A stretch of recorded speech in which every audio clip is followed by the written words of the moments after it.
Bonjour à tous les amis et bienvenue dans cette nouvelle vidéo. Donc comme chaque semaine, on va faire un petit résumé de tout ce qui s'est passé. J'ai pas trouvé énormément de nouvelles intéressantes, mais on va se concentrer sur le Bitcoin. J'ai pas mal de choses à vous dire. Et donc on va commencer tout de suite avec le graphique. Donc voilà. La semaine passée, qu'est-ce que ça a changé par rapport à la semaine passée? Donc on peut voir qu'on a cassé un support, donc le support qui allait jusqu'à 27 000, 26 900. On l'avait vu la semaine passée, si vous avez regardé la vidéo, on avait vu une divergence baissière ici sur le... Donc il était dans le journalier. On a vu une divergence baissière dans le journalier. Donc ici, higher high pour ce qui concerne le prix, mais lower high pour ce qui concerne le momentum. Et donc on avait dit que peut-être nous allait amener un retracement un peu plus profond. Donc ensuite, très intéressant, il y a ce pattern tête et épaule avec une neckline qui est juste ici et un target de prix qui va,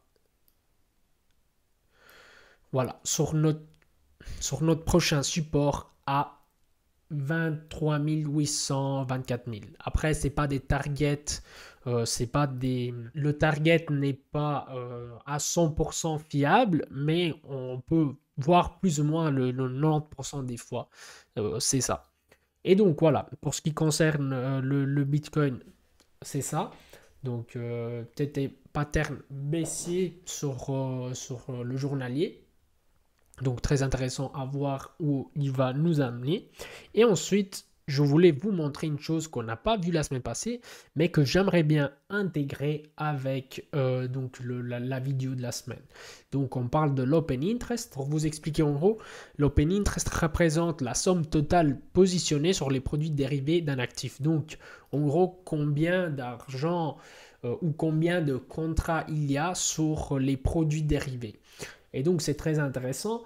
Regardez ici, on a le graphique du Bitcoin, donc le prix, 28 000, etc., etc. Et là, c'est les positions, donc les numéros, le nombre de contrats qu'il y a sur... et c'est intéressant de voir comment il bouge. Donc, on voit que ici, le prix descend, mais les contrats augmentent, on va dire. Pas qu'augmentent, mais voilà. Il y a de la construction de positions. Ensuite, on a eu le sweep ici, donc la shadow ici, et l'open interest, il est descendu rapidement parce que sûrement c'est des liquidations. Et donc, voilà, c'est très intéressant. Il nous dit pas si c'est des positions longues ou short, mais on peut aller le voir ici. Donc ici, on voit que le prix descend, les longues descendent, donc il y a de moins en moins de positions longues ouvertes et les shorts commencent à avancer. Donc ça nous fait comprendre comme les traders ouvrent des shorts. Donc on a pour l'instant 7000, je pense 7000, quasiment 8000 contrats short, alors que les longues sont quasiment annulées, se sont quasiment annulées. Donc voilà les amis, je trouvais ça très intéressant à partager avec vous. Ensuite, qu'est-ce qu'on peut aller voir? On pourrait aller voir aussi rapidement donc Ethereum, plus ou moins même structure.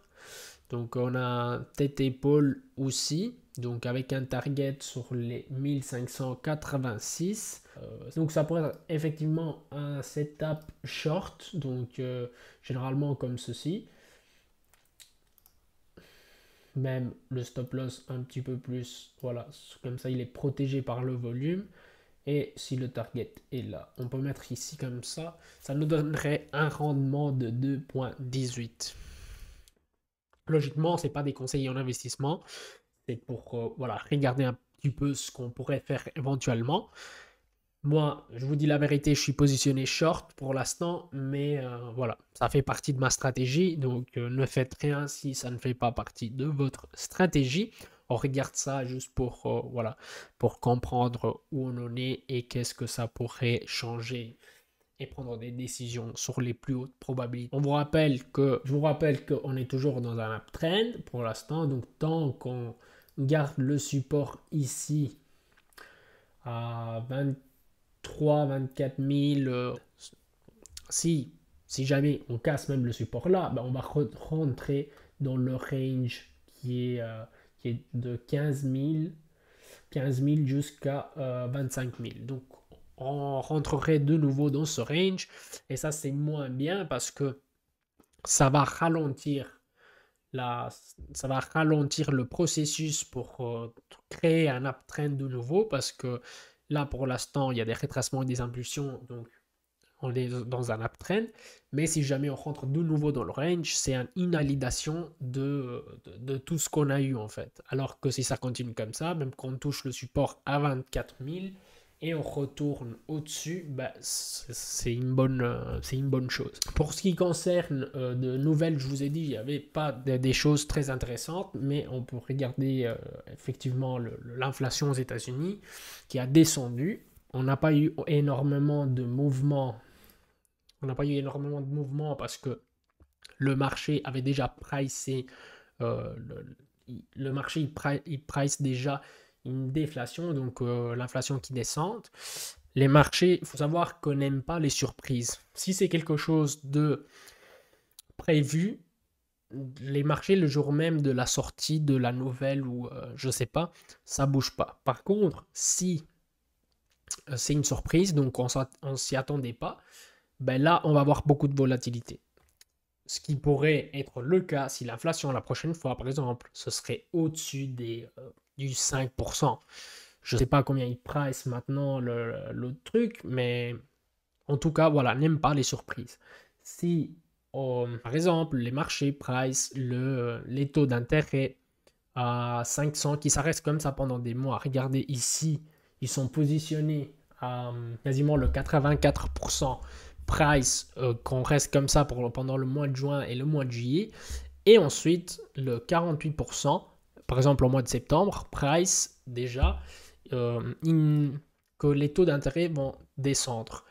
Si cela, ça n'arrive pas, ben, forcément, ben, le marché va pas bien réagir parce que c'est une surprise. Ils price comme ça, donc ils veulent avoir raison, entre guillemets.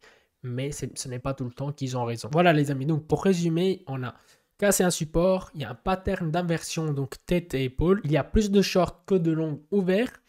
Et voilà, c'est tout pour aujourd'hui. Si la vidéo vous a plu, laissez un like. Et si vous n'êtes pas encore abonné, abonnez-vous. Je vous souhaite une très belle journée. À la prochaine.